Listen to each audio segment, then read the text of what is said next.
I might go so far as to say it was borderline pleasant today, Jeremy. It was borderline pleasant. You know, out of the past 13 days, Scott, we only had 2 above average. This is still below average. Average for this time of year, 35 degrees. We only hit 33. So, yeah, it was pleasant by comparison to what we've been dealing with recently.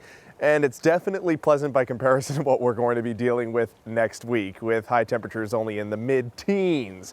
Let's take a live look right now outside at Wilkes-Barre. Good evening to you. There's a look at the Diamond City. Current temperature right now, the freezing mark, 32. We had a high of 33, but look at that sunset time, 5:01. The first time we've had a sunset since fall after the 5 o'clock after the 5 p.m. mark. Really very nice, and winds are just variable right now at 4 miles per hour or so.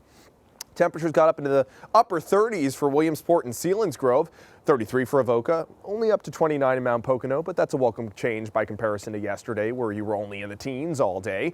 Yesterday we only got up to 23 here in Scranton, and there's that 13-day history with only 2 of them above the average, and it wasn't really by much, it was just by 1 or 2 degrees. And right now, average is 35, and we only hit 33, so still below the average for today. Tomorrow, I think we'll hit 40, but that will not be the case past that. I think we're going to be down in the teens and 20s for the foreseeable future once we get past tomorrow. Right now, temperatures in the mid-20s for Mansfield and Storuca, upper 20s for New Milford and Pleasant Mount, 23 in Thornhurst, 31 for Bloomsburg and Stillwater. We're still above the freezing mark for Lewisburg at 34. Williamsport's at 33. Winds are less than 10 miles per hour across the board. Not that bad as far as wind chills. That won't be the case tomorrow. We'll have some winds coming out of the south at about 20 to 25 miles per hour. We had some pretty persistent cloud cover for our northeastern corner, and that is finally starting to lift. We're starting to see some of those clear skies too, but there is some more moisture and some more cloud cover off towards the west. Right now there's a low pressure system up in the Great Lakes region. I've been showing this map now for the past 4 hours or so, and I'm noticing how some of the moisture is getting sucked up into the system towards the north from the system that's in the Gulf region. And this moisture will start to phase as it comes towards us in Pennsylvania. It just won't be a clear line, a distinct line of showers. Instead, we'll have a scattered line of showers, and most of them will be frozen in nature. But tomorrow it'll be 40 degrees, so some of them could turn over to some rain tomorrow afternoon. And even if the flakes do fall out of the sky, they probably won't start to accumulate on our surfaces, and unless they're grass or brush, but likely the sidewalks and the roads not going to accumulate too much as temperatures go over the freezing mark. We are watching a potential winter storm for Sunday. Depends on the track. If it tracks out further towards sea, we'll see less of that snowfall. If it hugs the coast, the Poconos could see more than a half foot. And then once that snow system mows out, boy, the cold weather rolls right in, and it'll linger throughout much of your week next week with highs only in the teens.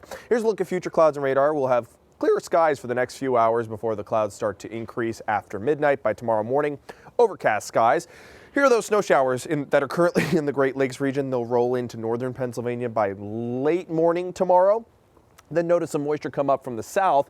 Those are the showers that are in the Gulf region as of right now, kind of phasing the moisture but scattered, and models picking up on it being frozen, but the rain snow line just towards the south of Carbon and Schuylkill and Monroe counties. So I think some of these flurries could turn into some drops instead of flakes. Models accumulating probably a coating to a half inch, but that'll be on surfaces that are cold enough to accumulate them.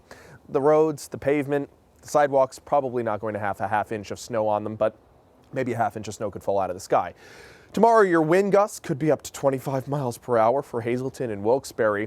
And here's a look at Sunday afternoon. We're looking at 2 different tracks. If the system tracks further offshore, we're talking only a few inches for the Poconos. Now, if the system hugs the coastline, this is the GFS model, just a difference of about 150 miles.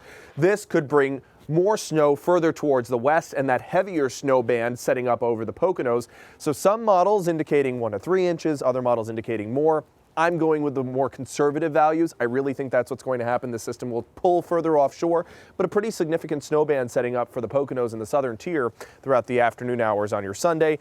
I'd say between 3 and 4 inches in the Poconos, maybe an isolated 5. The rest of us west of the Valley cities, 1 to 2 inches. There's a look at your 7-day forecast. Temperatures are very cold though, Scott, once we head towards MLK Day and further beyond. Low temperatures down below 0. Well, jack them up a little bit for us before we see you tonight at 10 and 11. I'll try my best. Oh, you're the man, Jeremy. Thanks.